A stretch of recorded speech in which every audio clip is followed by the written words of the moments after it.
They say a single act of kindness can change a life. I never believed it until it changed mine. Not with joy, not with fame, but with pain, truth, and forgiveness I never knew I needed. My name is Thomas Hale. I built myself from nothing.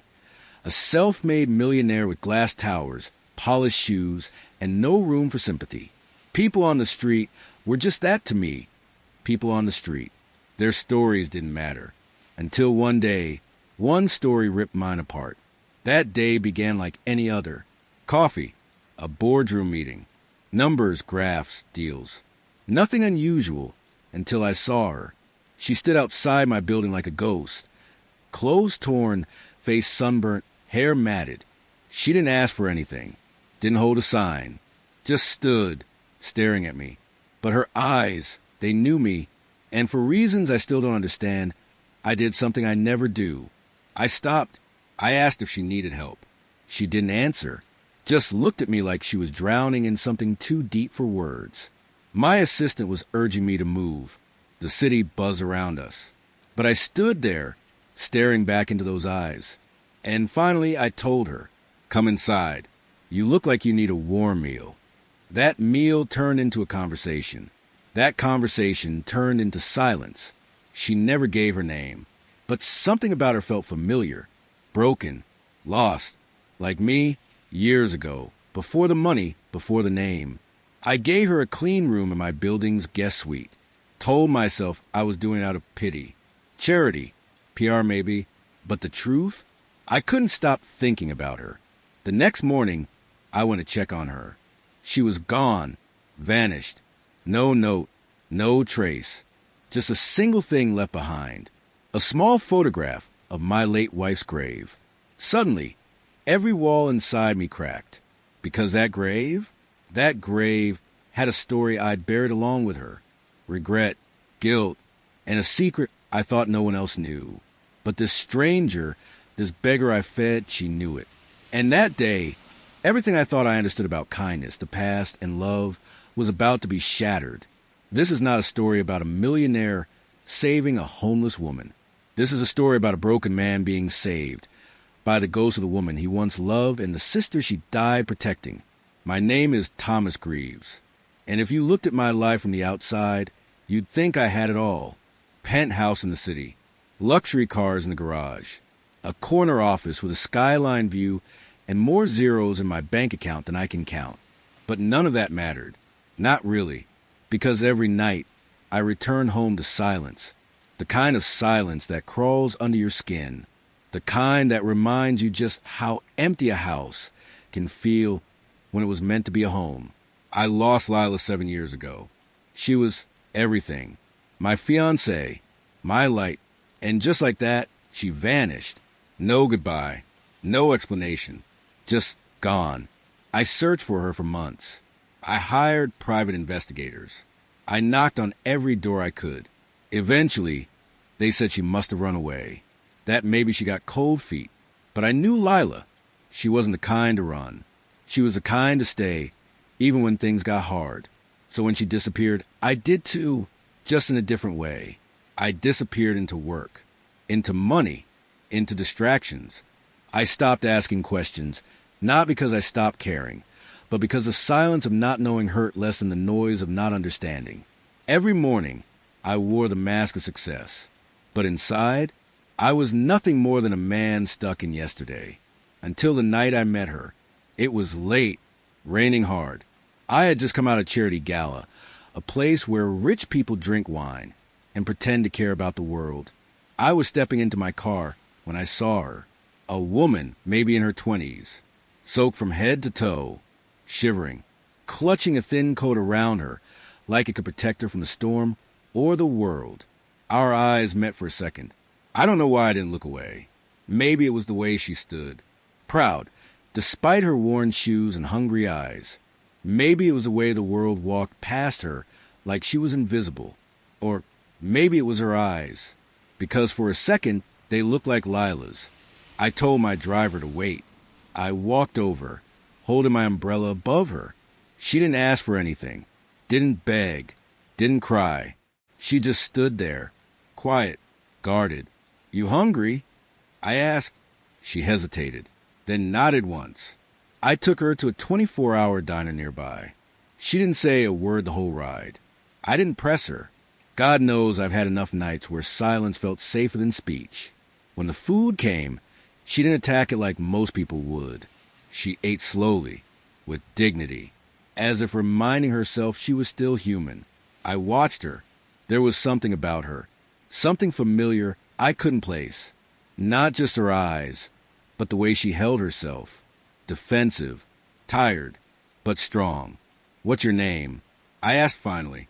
She looked at me, spoon halfway to her lips. "Mara." Just that. No last name. No small talk. "You got somewhere to sleep?" No. There was no self-pity in her voice. Just a fact. I didn't know what I was thinking. I never did things like this. But something in me cracked. "Come stay at the guest house tonight. Just for the night. You'll be safe there." She looked at me like I was insane. "You don't even know me." "I know enough." She said nothing for a long time, then nodded very slightly. That night, she slept in my guest house. I made sure it was stocked. Fresh sheets, warm clothes, a hot meal. She thanked me once. Quietly, almost like it hurt to say. I couldn't sleep. Something about her presence stirred old ghosts. I found myself walking through my house at 2 a.m., past old photos of Lila and me, her laugh echoing in my head like a melody I hadn't heard in years. Who was Mara? Why did she feel so connected to a part of me I had buried? I told myself it was just coincidence, a passing phase. But deep down I knew better, because fate doesn't knock twice. And something told me fate had just arrived at my doorstep, soaked in rain and wearing second-hand shoes. The next morning, I woke early. I couldn't help myself. I walked across the lawn to the guest house and knocked. No answer. I knocked again. Nothing. I opened the door and she was gone. Bed made. Plate clean. No trace. But something was left behind. A photograph. Folded in half and tucked under the pillow. It was old, water damaged, but I recognized the face in it instantly. It was Lila, younger, happier, standing beside a teenage girl. That girl was Mara. My world tilted. Suddenly, the rain from last night wasn't just a storm. It was a reckoning. I grabbed my coat and got in the car. "Take me to Lila's grave," I told the driver. I hadn't been there in years. Not since the funeral they held without a body. They never found her. Just declared her dead after 5 years of no signs. As we approached the cemetery, my hands shook, and then I saw her, Mara, standing at the grave, crying, her fingers tracing the name carved in stone. Lila Moore, beloved daughter, sister, and fiancée. She looked so small against the gray sky, so alone, and something in me broke all over again. She turned, saw me. For a second, neither of us moved. Then she ran, and I chased.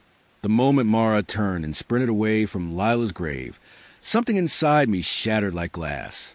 Her hurried footsteps echoed sharply against the cold marble stones, her breath ragged, not from exhaustion alone, but from grief and something deeper, something painful and raw. "Wait!" I shouted, my voice cracking in the heavy, misty air, but she didn't slow down. She disappeared between the towering gravestones, a shadow fleeing the past that bound us both. I chased her.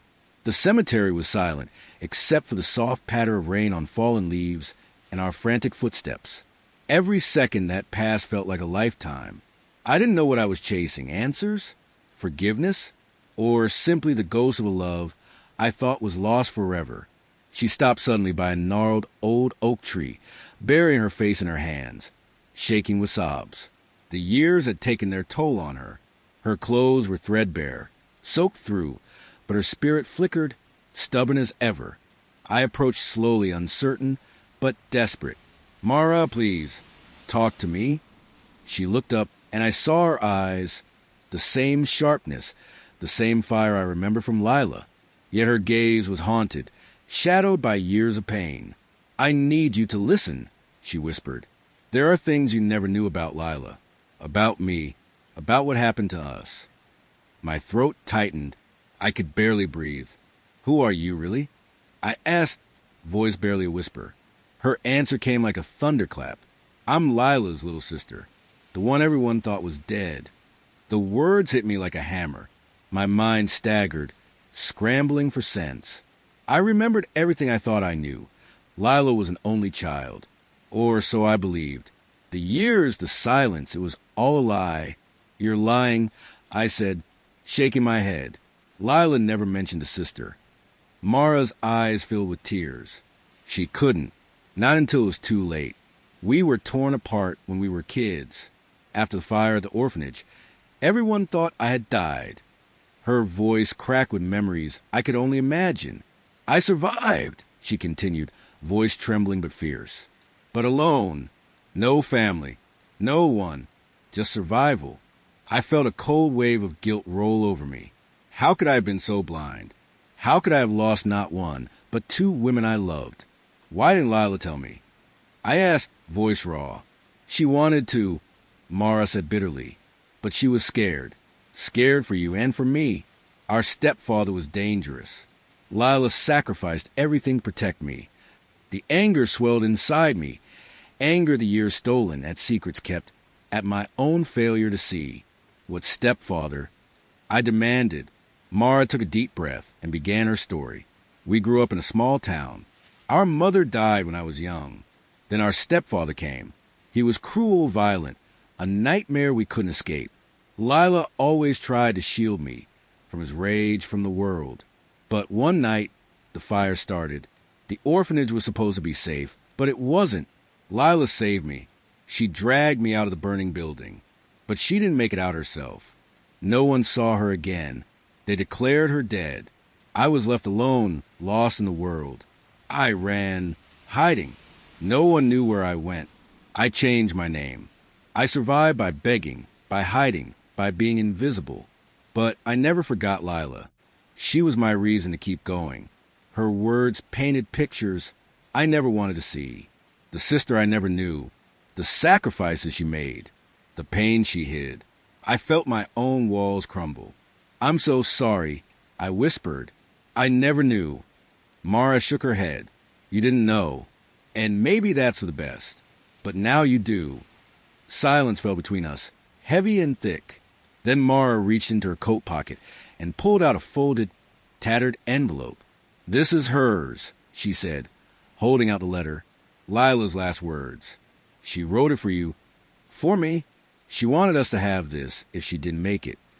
I unfolded the letter carefully, as if touching fragile glass. The words were raw and beautiful, filled with love, fear, and hope. If you're reading this, it means I'm gone. But my heart is still with you. Protect Mara. Love her like I would. And never forget, family isn't just blood. It's who stand by you in the dark. Tears blur my vision. Lila's voice echoed in my soul. Suddenly, the past wasn't just a memory.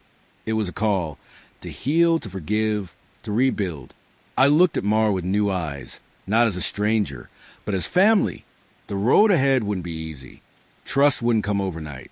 But something had shifted. For the first time in years, I felt a flicker of hope. I sat alone in my study that night, Lila's letter trembling in my hands. The words blurred as tears finally escaped, hot, relentless, years overdue. It had been so long since I allowed myself to feel anything real. I had spent 7 years pretending I had moved on, that the pain was behind me. But all I had really done was press pause on grief. Now, with one letter, everything came rushing back. The warmth of her laughter, the softness in her voice when she used to say my name, the last argument we had. God, I remember it too clearly. It was a stormy night. She'd come home late. I was already upset, overworked, irritable, and paranoid from business stress. She looked tired, distant. I accused her of hiding something. She said, Thomas, not everything is about you. And I said something I can never take back. I don't know who you are anymore. She stared at me, just stared. And that was the last time I ever saw her. Now I know why. She wasn't hiding from me. She was protecting someone, her sister. Mara, A name I had never heard until 2 days ago, now etched in my memory like a wound. I stared into the fireplace. The letter curled beside me. Lila's words echoed, "Love her like I would." But how could I? How could I possibly step into that role when I failed so horribly before? The next morning, I went looking for Mara. She was in the guest house again, curled up on the couch, eyes puffy but wide awake. She looked like she hadn't slept. Neither had I. I read the letter. I said quietly. She nodded, avoiding my gaze. "Then you know everything." I walked to the window, trying to find the right words. "I didn't know about your stepfather, about the orphanage, about you." Her voice was low. "No one did. That's how secrets survive." I turned to face her. "I'm sorry, Mara, for not being there, for everything I didn't do."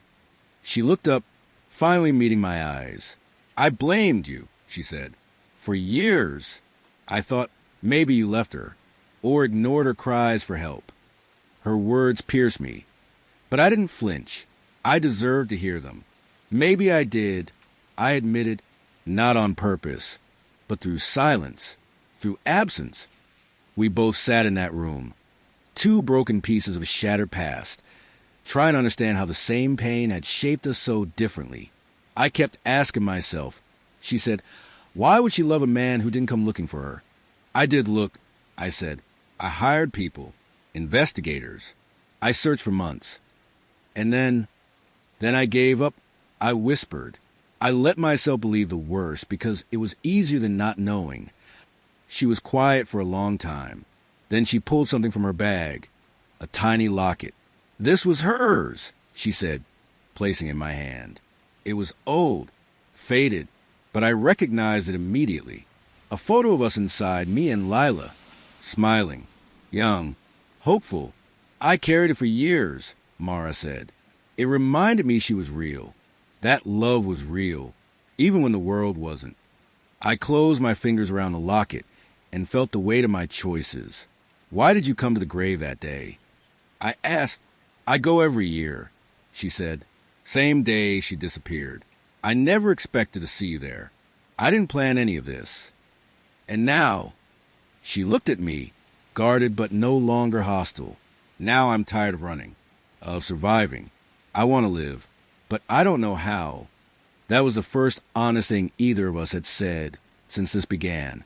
Over the next few days, we spoke more, not like strangers, but like people trying to learn each other's wounds. Mara told me about the streets, the night she slept in parks, hid from men who saw her as prey, begged for food she often didn't get. She told me about shelters that turned her away, about people who judged her without asking her story, about how she stopped expecting kindness from anyone. And I told her about the years I buried myself in numbers and meetings, about the empty dinners, the unopened birthday cards, the dreams I stopped having. Some nights we didn't speak at all. We just sat, two survivors of the same storm, weathered differently but scarred just the same. One evening, she asked, "Do you think she would have forgiven you?" I was silent. "I don't know," I said honestly, "but I know I'll spend the rest of my life trying to earn her forgiveness and yours." She nodded quietly. "I'm not looking for a hero, Thomas," she said. "I just want to stop feeling like I'm a ghost." "You're not," I said gently. "You're very real, and you're still here." She looked down, lips trembling, barely. And that's when I realized this wasn't just about Lila. It was about Mara, her life, her chance to heal, to finally feel seen, protected, loved. Maybe I couldn't save Lila, but I could still be there for her sister. And maybe, just maybe in doing so, I could save myself too. I don't know what possessed me to invite her back to my home that night. Maybe it was guilt. Maybe it was something softer. Something that had been sleeping inside me for too long. The rain hadn't stopped. It fell in quiet sheets, tapping against the windshield as we drove in silence. I kept glancing at her, Mara, curled in the passenger seat, her coat still damp from the graveyard, her arms wrapped tightly around herself like she might shatter if she let go. My mansion never felt more like a prison than it did that night. Everything inside gleamed, polished wood chandeliers, art pieces worth more than a lifetime of meals, but nothing in it felt alive, except her. She stepped inside hesitantly, like she didn't belong. I realized then, this house wasn't a symbol of success. It was a monument to everything I had tried to cover up. The guilt, the loneliness, the endless void that wealth could never fill. I handed her a towel and pointed to the fireplace. You should dry off. You're freezing. She took it wordlessly, her eyes scanning the walls, the photos. One, in particular, made her stop. Lila, a black and white portrait, one I had taken during a road trip, when we were still happy. She was laughing in it. I hadn't looked at it in years. Mara touched the frame. She never laughed like that at home. I swallowed hard. She was different with me. No, Mara said, turned to me. She was free with you. You gave her something none of us ever did. I didn't know what to say to that. I wasn't ready to believe I had done something right. Mara sat by the fire. Her shoulders were still shaking, whether from cold or emotion, I didn't know. I poured her a cup of tea, my hands awkward. This wasn't a role I was used to. We sat there, two strangers bound by the same ghost. And for the first time in years, I talked, not as a businessman, not as the man who buried his grief and ambition, but as Thomas, just Thomas. I told her about the night Lila died, about the fights, the fears, the final words I wished I could take back. She wanted to run away. I confessed, staring into flames. She said this life wasn't hers, that she felt like she was suffocating. Mara nodded slowly. She wrote that in her letters to me. My eyes widened. Letters. She never sent them, Mara replied. But I found them after she died, hidden in her sketchbooks. She was trying to protect me from her pain, but she never stopped loving you. That sentence crushed me in the most unexpected way. She loved me, even when she was drowning, even when I was too blind to see it. Mara pulled something from her coat pocket, a letter, age-creased, stained. She handed it to me. Thomas, if you're reading this, then I'm gone. I'm sorry I couldn't stay. But please know, it was never because of you. You made me feel seen in a world that tried to erase me. I just couldn't fight my demons anymore. I hope someday you forgive me. And if you ever meet Mara, tell her I tried. I really tried. Lila, my hands trembled. The words blurred with my tears. For the first time in years, I wept openly. No shame, no armor, just pain finally released. Mara placed a hand on mine. She wanted you to heal. Maybe we both need each other to do that. And just like that, something shifted. Not healed, not fixed, but a beginning, a fragile, flickering hope. The night was unnaturally silent. After our conversation in the diner, Mara had grown distant again. Not cold, but wary. She'd open a door and peek through it, but something still held her back from stepping all the way in. I didn't blame her. The past had dug its claws deep into both of us. But I wasn't done yet. I had to know the truth. And the only place I hadn't looked, the one place that still haunted me, was Lila's childhood home. It had been abandoned for over a decade, left to rot at the edge of a forgotten street. The last time I visited, I couldn't even bring myself to walk through the front door. But tonight, I returned, not as a grieving man, but as someone desperate to put together the pieces that never made sense. The windows were boarded. The air smelled of mildew and old memories. With a flashlight in one hand and a key I still carried after all these years, I pushed open the door. Creak. Each step felt like I was walking deeper into a memory I never lived, but Mara did, in the hallway. The walls were still stained with smoke damage from the fire. The kitchen remained half-burnt, just as I remembered. But it was the bedroom, the one that belonged to Lila and her imaginary sister, that drew me in. I remembered Lila's story, how she used to talk to herself at night, how she claimed she wasn't alone. Back then, I thought it was childhood trauma, a coping mechanism. But now, every word felt like a clue I had ignored. Behind a crumbling dresser, I noticed the edge of something wooden, like a floorboard loose from its place. My heart pounded. as I pulled it open. There, wrapped in a dusty, faded scarf, was a box. Inside, a photo of two little girls, one unmistakably Lila, and beside her, Mara, a letter, a bracelet with the initials LM. I unfolded the letter, my hand shaking. If you find this, it means the truth is out. I never stopped looking for her. I didn't lie. I protected. If anyone ever learns what my father did, they'll come for us. He said Mara died, but I heard her scream. I remember her fingers reaching through the flames, and I remember the door he closed behind her. My breath caught. Lila hadn't just lost her sister. She'd watched their father leave Mara to die, and he'd lied to her, lied to the world, and she'd lived with that guilt all her life. Until now, I rushed out of the house, the letter clutched in my hand, my soul trembling. I needed to find Mara. Now, she was at the grave again, just like that first day. I know, I said, holding out the letter.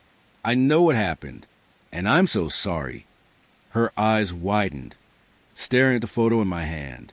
That's us, she whispered. That's really us. She collapsed to her knees, sobbing into her hands, not out of pain this time, but release. I kneeled beside her. Lila tried to protect you. She wanted to bring you home. She never gave up. And now, Mara gasped, she's gone. But you're not, I said gently. You're here, and you're not alone. That night, we didn't speak much, but we didn't need to. The shadows had spoken. The truth had been found. And somehow, despite the darkness, the weight on both our hearts had begun to lift. The hospice room was filled with the low hum of machines and the soft beeping that counted down the moments of Mara's fragile life. The smell of antiseptic couldn't hide the faint scent of lavender she always wore. Her face was pale, framed by the halo of fading sunlight filtering through the window blinds. I sat beside her, unable to let go of her hand. I don't have much time, she whispered, her voice thinner than I'd ever heard it.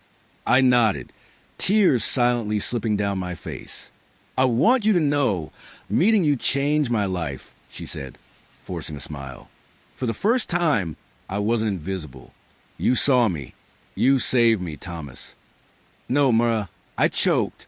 You saved me. A long silence settled between us. It wasn't empty, though. It was full of everything we had shared. The laughter, the tears, the unbearable truths. She reached beneath her pillow and pulled out a small, tattered notebook, placing it gently in my hands. This was Lila's, she said softly. She kept a journal. She wrote about you, about her dreams, and about me. I found it after she died. I never showed it to anyone. I stared at the weathered pages. My fingers trembled as I opened it. Lila's handwriting danced across the lines, messy, rushed, passionate. I wish I could tell Thomas the truth about Mara. If anything happens to me, I hope he finds her. She deserves more than I ever did. My throat tightened as I turned the pages. Each word was a love letter, sometimes to me, sometimes to the sister she never stopped looking for, and often, heartbreakingly, to a life she dreamed of but never got to live. I carried her words for so long, Mara whispered, but they were never mine to keep. They're yours now. I held the journal to my chest. Thank you. I managed. No, she said. Thank you for making me feel seen, for giving me a chance to be more than just a shadow. Her eyes fluttered closed briefly, her breath shallower now. Thomas, one last thing. I leaned in, clutching her hand tightly. In my will, I left something for you. It's not much, but it's something I worked on every day after we met. I shook my head, unable to understand. You don't owe me anything, Mara. She smiled faintly. It's not about owing. It's about love. Her voice was almost gone now. Goodbye, Thomas. I didn't say it back. I couldn't, because saying goodbye meant letting go. And I wasn't ready. 3 weeks later, I stood outside a small brick building in the heart of the city.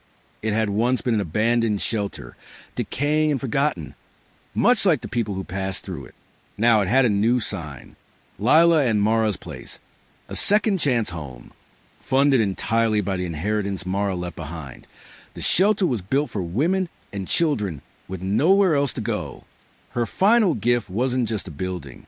It was hope. It was forgiveness.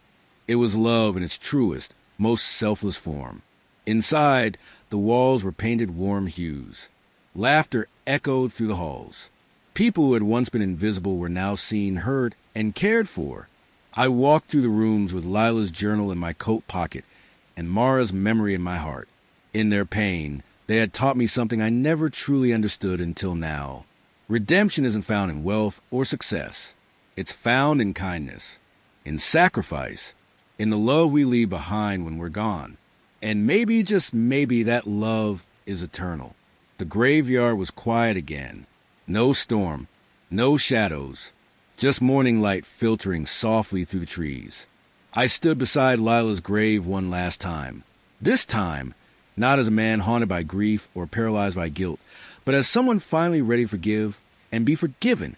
Mara stood beside me, a small, pale envelope in her hand, the very last thing Lila had left behind. Neither of us had dared open it until now. Her fingers trembled as she tore it gently and unfolded the letter. The handwriting was unmistakable, elegant, careful. Lila's. Mara read aloud. To whoever stands here in sorrow. If you are reading this, then the pain has lasted too long. But pain doesn't mean the love was wasted. Thomas, I'm sorry I couldn't stay. Mara, I'm sorry I couldn't protect you. You both deserve so much more than the world gave you. But I hope you give each other what I couldn't give: closure, kindness, and peace. I never hated either of you. I just hated what happened to us. I forgave you long ago. Now it's your turn. Mara's voice cracked on the last word. She clutched the letter to her chest and dropped to her knees beside the grave. I never got to say goodbye, she sobbed. I knelt too, placing a small white lily on the marble. I never got to say I was sorry. But maybe this was goodbye, and maybe that was enough. There are moments in life that stretch beyond words, where silence speaks for everything we once lost and everything we finally gained. This was one of them. After a long time, Mara stood and slipped the letter back into the envelope. I'm going to start over, she said quietly. No more running. No more hiding. I looked at her, this woman I had once seen as a stranger, then as a beggar, and now as a piece of Lila I had almost lost. You won't have to do it alone, I said. She smiled faintly. Thank you for everything. As we turned and walked away, the sun broke fully over the horizon. It wasn't just a new day. It was a new life, one built not on regret, but on the painful, beautiful foundation of truth. We left behind the grave, but carried its forgiveness with us forever. They say closure comes with time. But the truth? Closure comes when you face what you ran from, no matter how broken, how painful, or how late it is. I stood at the grave again. This time, not as a man who had everything, but as a man who finally understood what he lost and what he still had left to do. Rebecca was gone. My wife, my first love, the only person who ever saw the boy beneath the ambition. And now her sister, Amelia, had shown me that Rebecca's love didn't die with her. It lived through the kindness she taught others to give, even to someone like me. When I gave Amelia food, I thought I was saving a stranger, but it was Rebecca saving me. Through the very person she once protected, through the memories she left behind, through the guilt I never dare confront. Amelia didn't want my money. She didn't even want my apology. She wanted me to remember who I was before I became the man who abandoned his wife in a hospital room to close a business deal. She wanted me to remember the man who once promised to love her sister through sickness and sorrow, and then disappeared when the sorrow came. But she also gave me something I didn't deserve, a second chance. Not at love, not at riches, but at redemption. We rebuilt slowly, not as family, not even as friends at first. Just two people grieving the same person, from different sides of the story. I didn't fix everything. Some wounds leave scars. But I learned to visit the grave not with guilt, but with gratitude. And every year now on the same date, Amelia and I meet at Rebecca's grave. We don't say much. We just sit, in silence, in peace. Forgiveness lives there now. And that beggar, the one the world ignored, she became the mirror to my soul. She reminded me that even the most shattered lives can hold the sharpest truths.